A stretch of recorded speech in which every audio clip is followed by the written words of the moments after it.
Hi.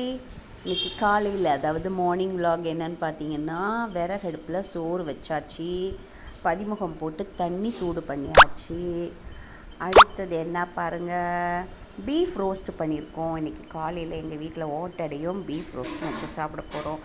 மத்தியானத்துக்கு தான் உங்களுக்கு ரைஸ் வச்சுருக்கு. சூப்பராக சாம்பார் வச்சிட்ருக்கேன். காலையில் ரைஸ் வச்சதெல்லாம் போடுறதுக்கு டைம் இல்லை, கொஞ்சம் பிஸியாக இருந்ததுனால சமோசா போட வேண்டி இருந்துச்சு. அதனால் அங்கே எங்கேயும் ஓடிட்டே இருந்ததுனால ரைஸ் வச்சதை போட முடியல. சாம்பார் அடுப்பில் சூப்பராக கொதிச்சிட்ருக்கு, செம மணமாக இருக்குது. சாம்பார் தாளித்து கொட்ட போகிறேன். சூப்பராக சின்ன வெங்காயம் போட்டு கருவேப்பிலை போட்டு தாளித்து, முருங்கைக்காய், சின்ன வெங்காயம், தக்காளி, வெண்டைக்காய், அவரைக்காய், முள்ளங்கி எல்லாம், கத்திரிக்காய் எல்லாம் போட்டு முருங்கைக்காயும் போட்டு ஒரு சூப்பர் சாம்பார் வச்சு தாளித்து கொட்டியாச்சு. சாம்பார் ரெடி ஆயிடுச்சு. ரொம்ப பசிக்குது. செகண்ட் டைம் ஒரு கப்பு டீயும் ஒரு சமோசாவும். யாருக்கெல்லாம் சமோசா பிடிக்கும் கமெண்ட் பண்ணுங்கள். வீடியோ பிடிச்சிருந்தா லைக் பண்ணுங்கள், ஷேர் பண்ணுங்கள், கமெண்ட் பண்ணுங்கள், மறக்காமல் சப்ஸ்கிரைப் பண்ணுங்கள்.